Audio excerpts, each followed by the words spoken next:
A few words of introduction. Really delighted to welcome Alison back to the Institute of Advanced Studies after a couple of years, I think. You came a couple of years ago, and I think on this occasion, as part of her sabbatical, I think you're doing a bit of a tour and including us in that tour, which is really great. I'm not going to say too much other than how delightful it's been to be working with Alison over the last 7 or 8 years, actually. And I'm really looking forward to today because I think it was about 2 years ago we had a really great walk around Paddington, and Alison was telling me all about the stuff she'd been doing on the names of houses over there. So I'm really looking forward to seeing what she has to say about that today, and really enhance collective understanding of graphic heritage and how that area of activity is moving forward. So looking forward to it. Over to you, Alison. Thanks, Rob. I actually decided that this is entirely the wrong talk for Loughborough. And actually, I should have talked about the work I've done around the football stadium or the soccer stadium. Well, it's both, actually. And that contested space, you know, for Loughborough, that would be really more on brand, wouldn't it? But here we are. I only thought about that at midnight last night, at which point it was too late. Yeah.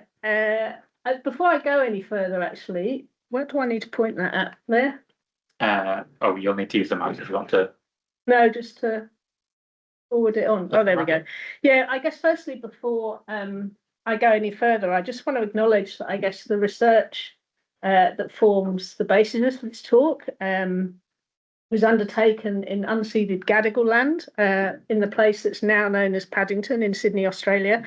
Obviously, it's long after the invasion took place in 1788, but I guess my position in this is complicated because I'm a white kind of settler in this space. And I guess it puts me kind of right in the middle, really, of what Aileen Morton Robinson, who's an Indigenous Australian academic, calls the ongoing project of white possession.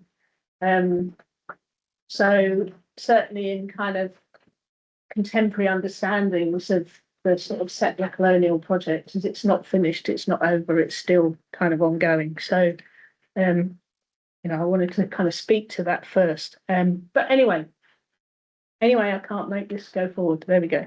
Okay. When I moved to the second time to Sydney and to Paddington in 2021 in the middle of COVID, which was quite some undertaking, seeing as their borders were shut, but I did it. But there were quite a few restrictions in place at that time. So I think we could only walk we had a 5K radius. So everyone was doing lots of walking, as you remember we were doing here in 2019, I guess, when I started in Loughborough. So you became like really intimately familiar with your local areas. And so Paddington kind of really started to, I hadn't lived there before, so it started to sort of introduce me to itself through my kind of local walks. And on one of those walks, I was going up Union Street and I noticed this sign on the front of somebody's front door. And obviously it's kind of traditional materials, the sort of black and gold leaf paint on the glass, and it's really cracked. You know, there's that lovely textural effect. The letter forms are, maybe I'll test the graphic designers actually. Anyone know what those type of letter forms are called? Tuscan letter forms. So they've got these kind of little bifurcated serifs at the bottom. So they're kind of, I suppose, very prevalent in the kind of early to mid 1800s and sort of Victorian advertising context. So I suppose I first stopped because I saw it as a graphic designer and I thought, oh my God, that's so beautiful. And I guess, like many other things on a lot of the houses in Paddington, it's been preserved. But it wasn't just the kind of material quality I was drawn to, it was actually the name. So as a small child, for your pleasure, although I think it was possibly slightly older than that, but I was taken to Brixham on holiday, and I've got kind of vague memories of the harbour and the fishing boats. And so there was this weird moment where my past was kind of colliding with the present.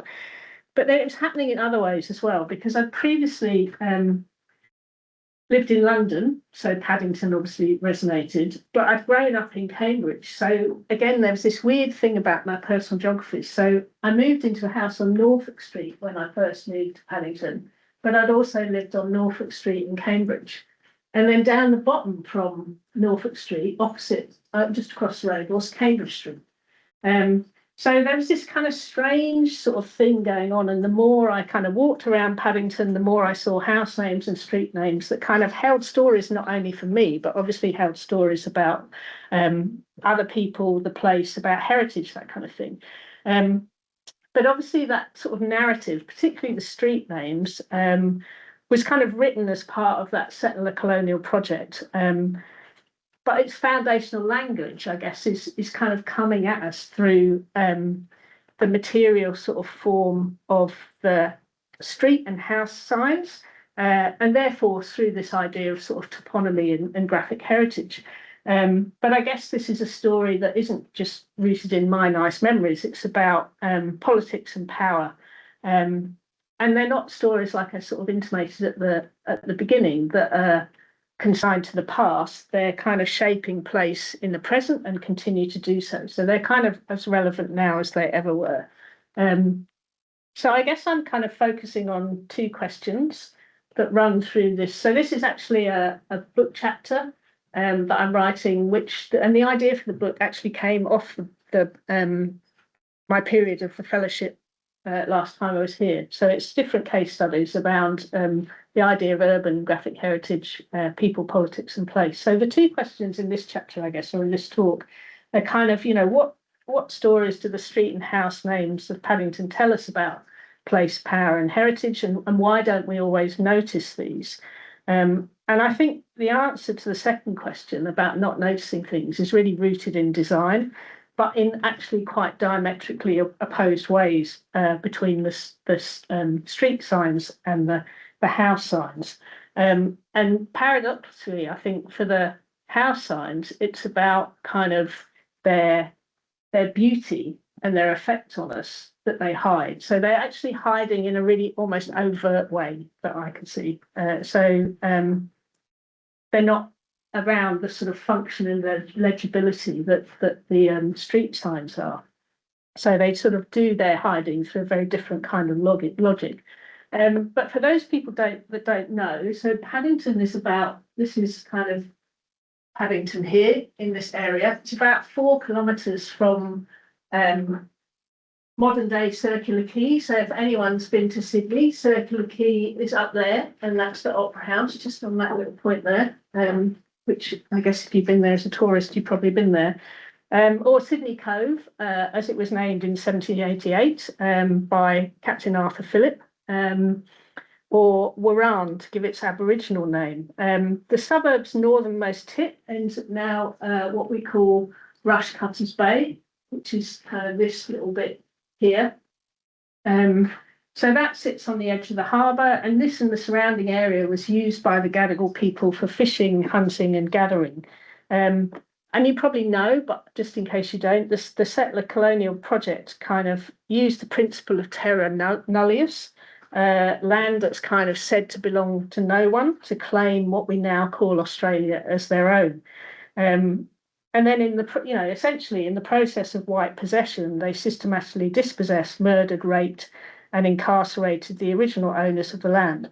So that really violent process, and I think much more has come to light about that, with quite a lot of interesting research projects that have documented massacres that have been really hidden from sight over a long time through looking in detail at colonist diaries and things. Fantastic project online by Newcastle University in Sydney that speaks to that. But so there was that violent process going along, but also the colonists brought disease with them. So in 1789, there was a terrible smallpox epidemic that passed really swiftly through the harbour area. So at that time, it was a very small area. This is obviously now when you can see it's really spreading. So that really devastated the kind of Gadigal people and the population. And I think because of that, sometimes there's a belief that Australian Aboriginal people died out in Sydney or moved out of the city. But the remaining owners of the land were and still are an ongoing presence. But although it was only 4 kilometres from the first settlement, in 1788, Paddington was actually really quite remote. and quite inaccessible. It was kind of bushland, sand dunes, swamps, that kind of thing. But Governor Macquarie kind of saw it as having potential to kind of move industry into the area that could start supporting a kind of growing colony, I guess, at the time. So from sort of 1810 onwards, there was starting to be a kind of big process of sort of land grants being approved for people. But until the 1840s, Paddington didn't really establish itself really dramatically. And it was only when the barracks, which are here, and if has anyone ever been on the 3-3 bus to Bondi in Sydney? Yeah, because you'll have gone past that if you've been on the 3-3 bus, but it won't look like that anymore. You can kind of still see we've got a bit of sandy roads and sand dunes there. So, but yeah, when that was built, Paddington started to really become developed as a place because they needed housing for all the people that were going to build the barracks, kind of thing. And then in 1842, there was the beginnings of the subdivision of these big estates that had been given to people. So this subdivision of the Underwood estate was one of the first kind of carvings up of what had been a big area of land with a kind of posh house that was given to somebody who actually wasn't a landed gentry. He was actually originally over there as a convict, so it's kind of quite interesting, these stories. But then it was all carved up into the kind of individual plots, I guess. So that's kind of how Paddington started to develop, I guess. Certainly in between sort of in the late 1800s, it really kind of started to develop apace. So by 1890, there was getting on for 4,000 houses. The suburb was largely middle class at that point and had around 18,000 people, which at the time was 3 times the size of Perth. So it's kind of quite, being in Australia now, it's kind of quite hard to get your head around those kind of things. But although that's kind of important to know, it's not really the history of Sydney or the Paddington's growth that's key, but it's actually the way the suburb and the rest of Australia kind of came into being.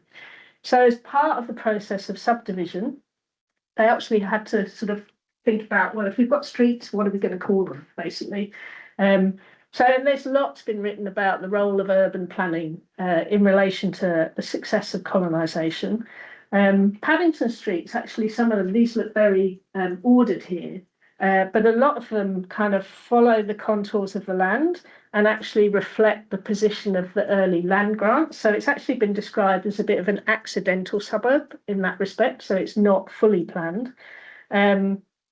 But there's, I guess, that idea of an accidental suburb, there's no kind of accident, I guess, about the sort of process of claiming the land and dispossessing the indigenous people of the land through this kind of idea of surveying and carving things up and kind of building. And I think this spatial and material possession is also further supported by the practice of naming, which used the English language, and this is a quote from Paul Carter, who wrote a very famous book called The Road to Botany Bay. It's used to civilize the landscape and bring it into orderly being, kind of thing. But naming isn't just about order. It's not just a functional thing. It's also about the erasure of an indigenous presence and an overwriting of place through kind of official means. So in this context, the naming kind of results in the processes of kind of conquest, cleansing, and founding. But because we're surrounded by place and street names, that plays such a functional role in our everyday lives, we rarely consider the fact that these are material representations of power. So these are some of the great and good, all white men, obviously, that some of the street names in Paddington are named after. So we've got people who were Governor General of Australia. They're coming over as the Earl of Hopetoun and the Earl of Belmore and the Earl of Dudley, whatever. But anyway, actually, I've gone wrong somewhere. I think I've gone too far. But anyway, well, I don't know quite where I am with the slides now. The street names in Paddington, basically, I kind of literally walked up and down every single one of them, cross-referenced them with Google Maps. And I think there's 168 streets, lanes, roads, avenues, that kind of thing, 128 distinct names. And I kind of, by kind of cross-referencing with various online sources and databases, I've been able to kind of identify the source of about 120 of those names. And there's about 80 of them that have been given the name of person. So a lot relate to royalty, Windsor, Queen, Victoria, Albert, Regent, that kind of thing. Further 5 have got names after people with titles, so the Earls of Hopetoun and Dudley. Both of those were Governor General of Australia. And lots of other people who played a kind of significant role in the administration of the colony. So both at kind of national level, but also more local level. So there was another sort of 69 of people that names that were about suburb, city and national level in relation to kind of politics and stuff. There's also some streets that are named in connection with the exploration or ownership of land. So some of the people who were given land grants originally have streets named after them. And Matthew Flinders on the bottom right is a very famous kind of explorer within Australia. So what's interesting though about Australia, and I kind of sort of hinted at it there, some of those who ended up owning and residing in these gentry estates actually arrived on Australian shores as convicts. So there wasn't prisons as we know them then, they kind of were just put to work. And then the largest land grant in the area was actually made to James Underwood, Robert Cooper and Francis Forbes.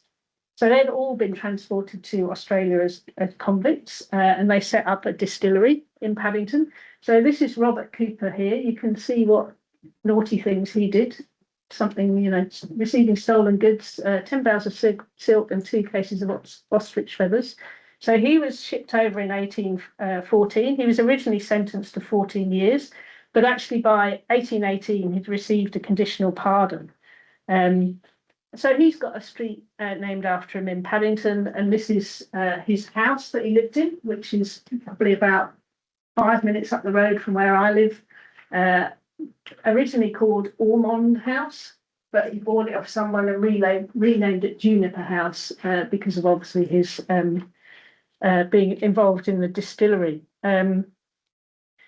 So I guess in Paddington, perhaps unsurprisingly, the history behind all the identifiable street names is this predominantly white male British settler colonial context. You know, the commemoration of male councillors, politicians, wealthy landowners, you know, reinforces this idea of a process being rooted in power and control.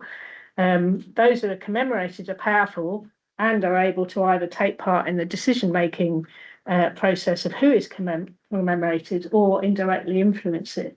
So that obviously corroborates existing kind of critical toponymy studies in relation to how street names illustrate spatial representation of gender, class, race, and perpetuate political cultural order. So in a way, there's kind of nothing new there apart from the Paddington specific context. But I want to think a bit more about the design of the street signs themselves, because we're surrounded by this type of signage and it plays a really functional role in our lives. We rarely consider them sort of material representations of power. And I think that's partly because the design of these really foregrounds their function.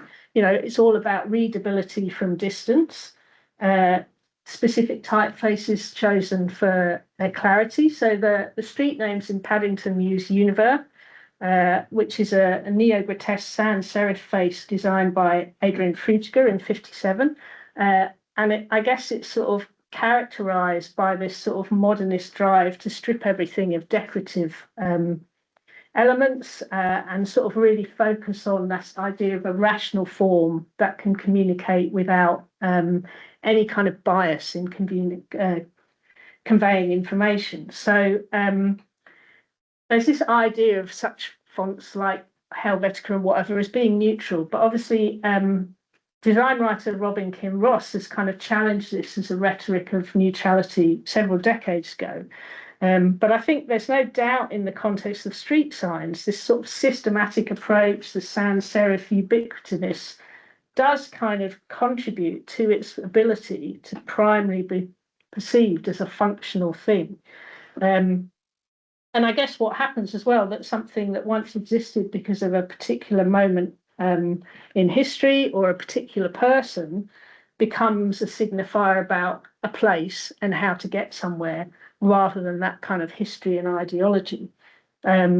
So the sort of commemorative function ensures that ideological and political contexts and meanings are implicit and legitimized through the signs, but the design actively kind of works to make this invisible. So many of the streets which commemorate local politicians or landowners from the 1800s are now largely forgotten. You know, I doubt there's anyone in Sydney who really knows the kind of meaning of these streets or who the people they're kind of named after. So I kind of feel like they inhabit the space in a bit of a ghostly fashion.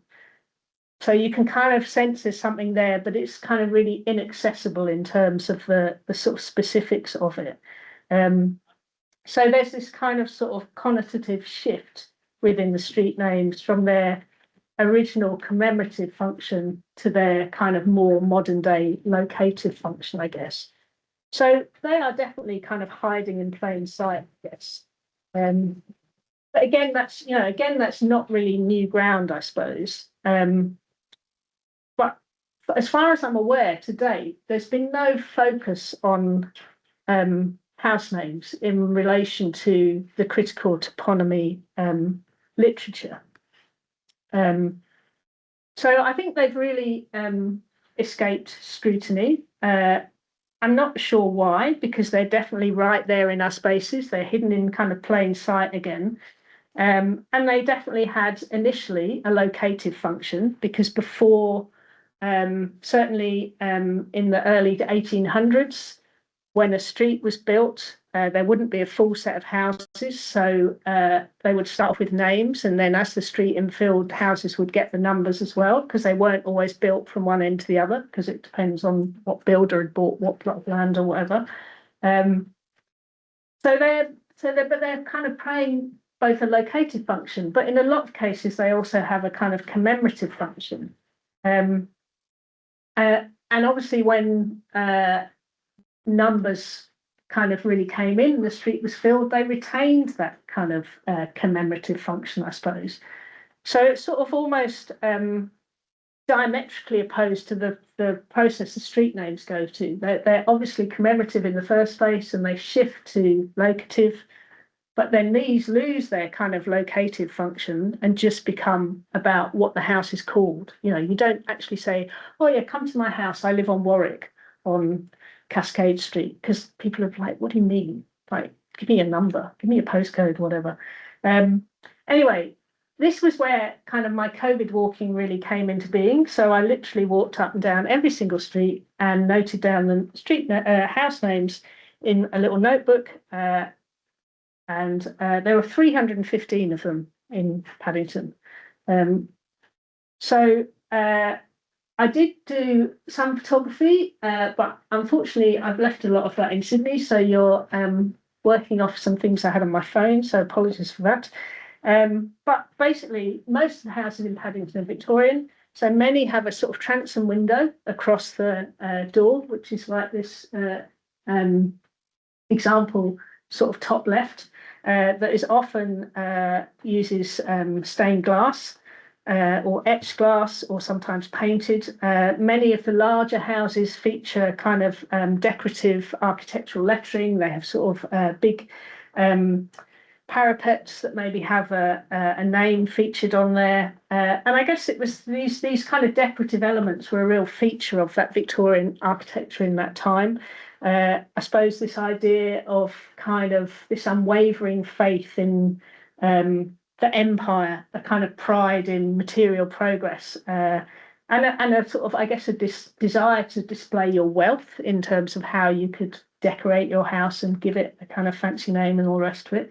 So there were three main styles in Paddington. There was the leaded, painted or etched glass in the transom window. There was stuff rendered in plasterwork high on the parapet or on the front wall.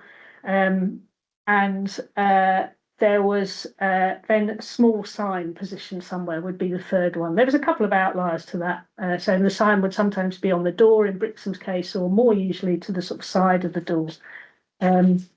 So in terms of the house names, it was actually possible to identify around about half of them of having the original name from the late 1800s or early 1900s. So there's a lot of things called the Sands Postal Directory that I could trawl through.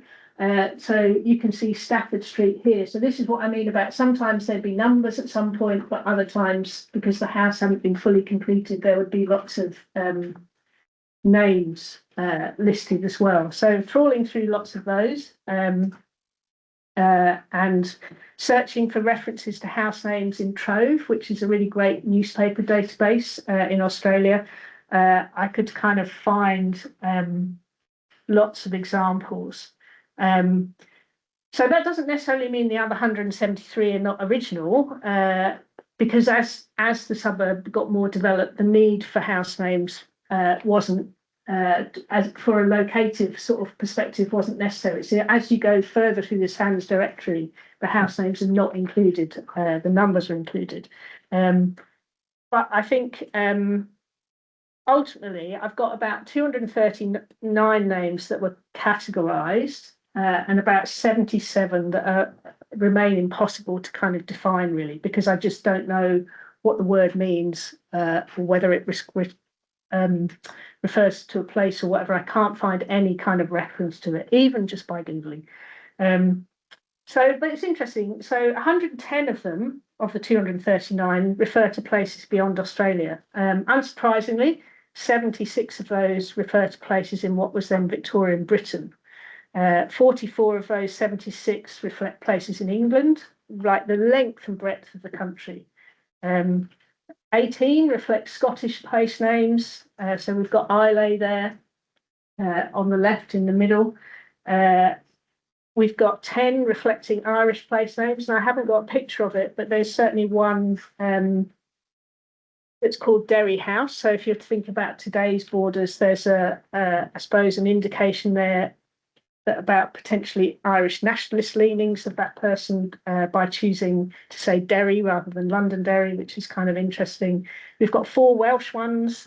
We've got 4 houses that reflect British palaces and royal residences. We've got a Sandringham, a Windsor, a Balmoral, and a Glamis. And then quite a lot of non-Australian names. So there's a few Italians. So there's a little row where there's Como, Milan, and Turin. But there's kind of New Zealand has got 6, France and Portugal have got 3 each, Greece, Germany, USA have got 2, a Durban one there for you, Everard and Yolandi. But we've also got a lot of Australian place names. And these can be separated into 2 clear sections. So 5 names don't reflect places anywhere else in the world and don't reflect Indigenous place names, right? But a further 25 names take their places from those that are believed to have been named by the settlers using Aboriginal words. And a further 5 use Aboriginal words that are not place names at all. And what was interesting when I started to research this, that in the early 1900s, there were a series of toponymic reference books published in Australia. And the first of those contained about 300 place names. And it was so popular that 3 editions were published and over 7,000 copies were sold, right? And this is an image of the 1952 edition, which was expanded to include 1,500 words, so 700 place names, but also 600 words that he called euphonious words. So they were listed kind of with their meanings. So you can see here, Taralba means place where edible bush grows. And they were mapped in relation to a particular tribe and territory. But the suggested usage for these words included the naming of houses, streets, reserves, clubs, boats, commercial projects, and the like. So it's kind of essentially commodifying and trivializing the Indigenous words, positioning them as this kind of asset for the settlers to use to kind of give credibility to the new nation. And there's a writer called Sam Furphy who's sort of talked about the use of language in relation to the colonial project. And he talks about this idea of it glossing over the realities of the violent dispossession of the land. But I think what's interesting here as well is in Indigenous culture, place names are seen to be assigned by dreamings to a very specific place, and they can't be uprooted and taken and used elsewhere.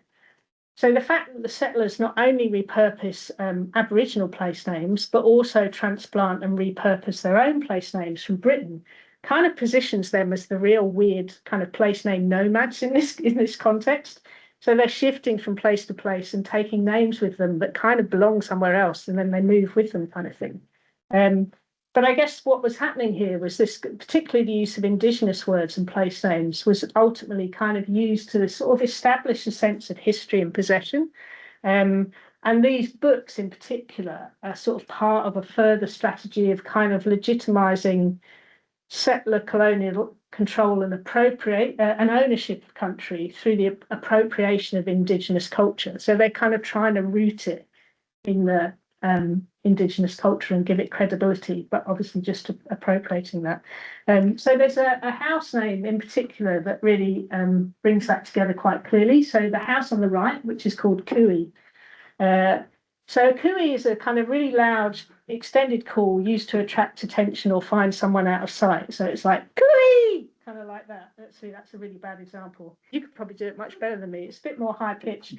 But anyway, the call was adopted by the settlers. It was noted in, I think, a settler's notebook in 1789, and it comes from the Darug language. But by the 1820s, it really become part of colonial speech. And in the 1840s, when people were going back to London, it started to be used there. So it started to become this nationalistic word. It became associated with what Australia was. And then in Federation in 1901, the word was kind of embraced as representing Australia as a whole, I guess. There were calls for 3 cheers to be replaced by 3 cooeys. There was a march in 1915 where the Cooey March, 26 people kind of marched from northwest New South Wales, 320 miles to Sydney, recruiting kind of men from towns along the way to fight in World War One. And it was called the Cooey March because every time they got to a town, they let out the kind of Cooey call. So it's not just a case of appropriation, this one. It's also part of a process of what Furphy calls the indigenisation of Australia's settler identity. And a key strategy in this process was to use Aboriginal words and place names to create kind of original sounding names that would sort of symbolise a sort of essential Australianness kind of thing. So the use of Aboriginal names by the settlers results in their transformation from Indigenous in origin to Anglo-Australian in nature. And there's now thought to be over around 250 different languages, Indigenous language in Australia, possibly up to 500.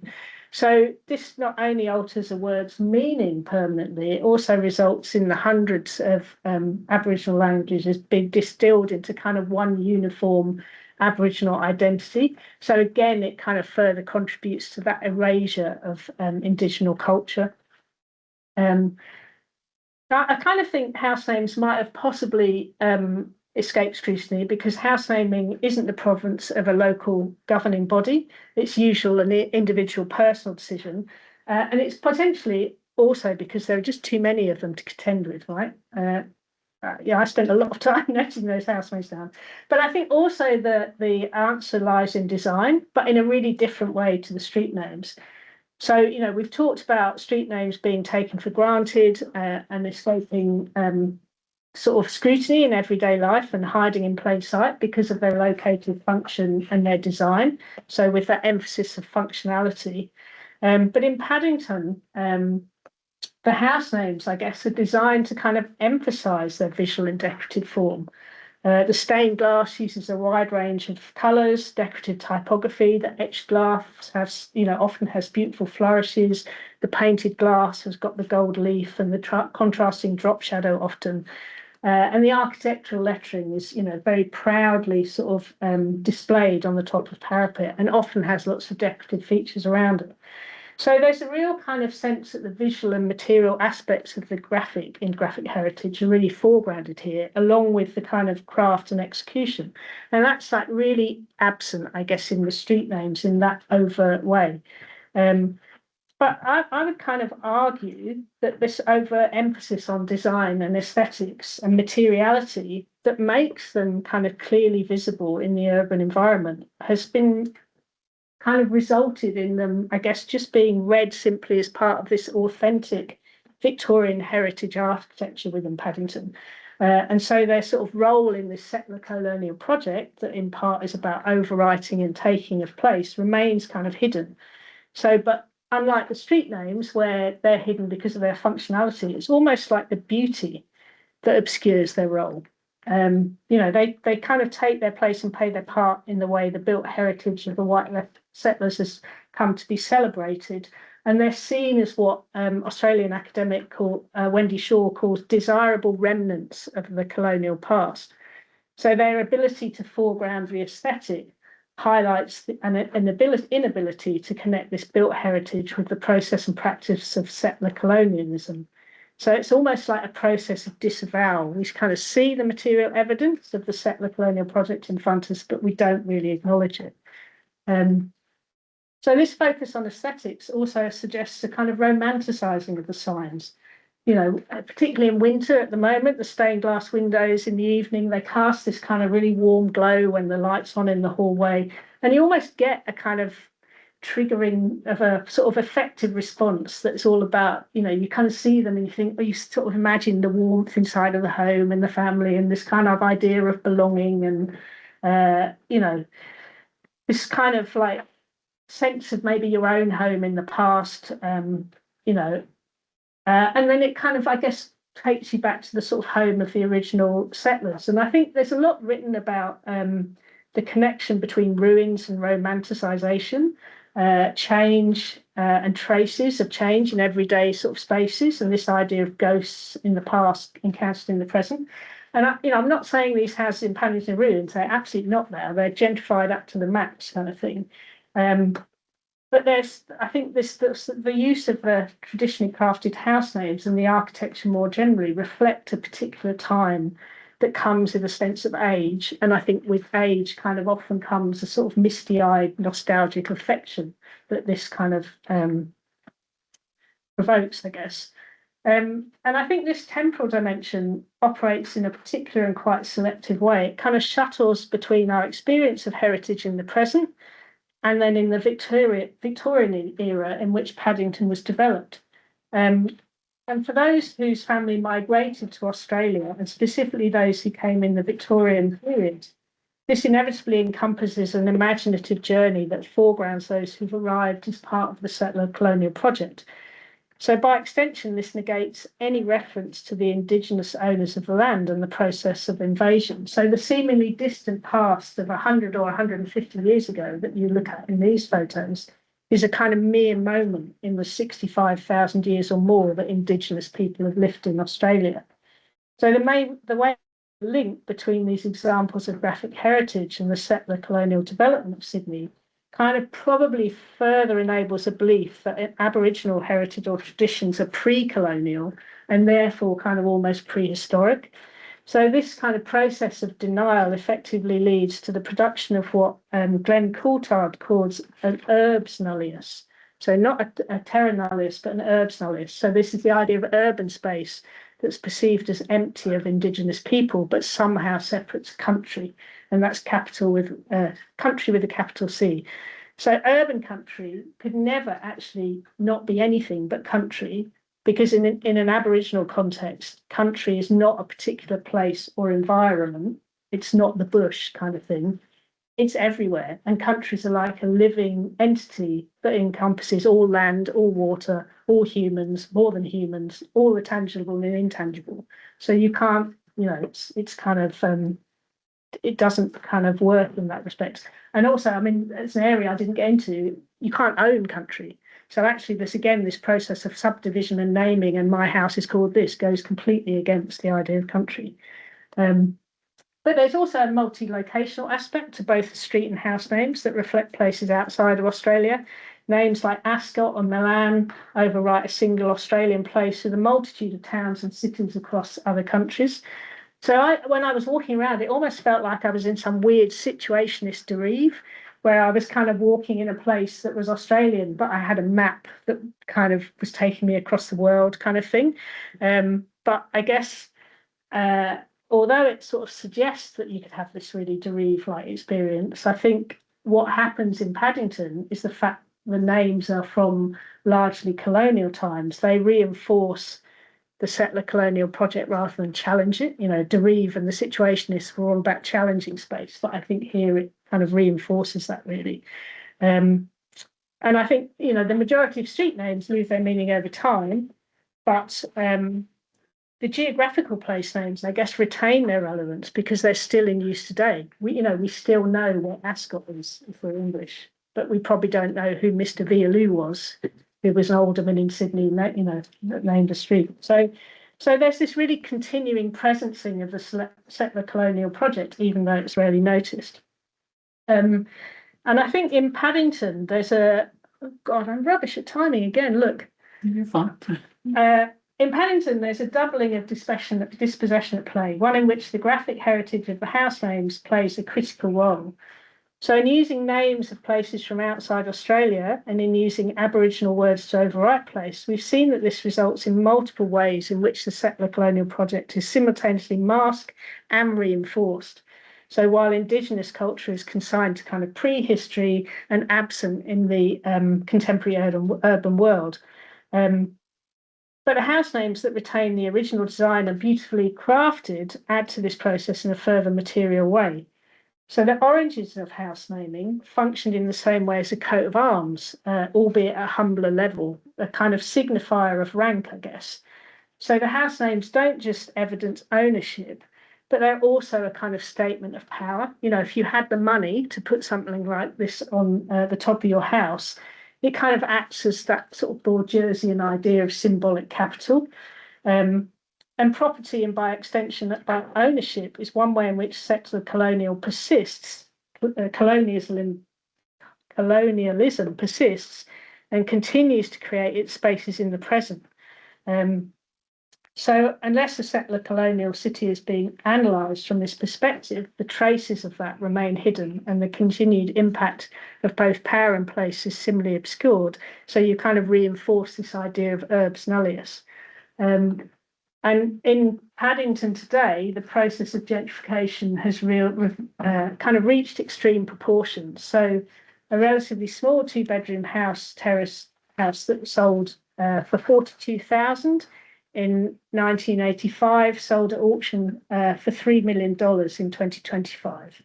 And the selling agent stated the guide price of 2.6 million was pretty entry level for a terrace in Paddington, right? And so a lot of the real estate rhetoric kind of leans into this kind of narrative that really foregrounds this Victorian heritage, a rare double-fronted 1880 residence, flawlessly renovated to balance the heritage character with modern glamour. And so I think the original kind of house names with their beautiful design kind of contribute to this heritage-led desirability and this kind of idea of authenticity within the suburb. So this in turn kind of continues to drive the sort of processes and change of development even further to what Loretta Lees kind of calls super gentrification levels. So in Paddington, the role of property and property ownership is a sort of continued, as a sort of continued process of settler colonial dispossession, I think is really clearly apparent.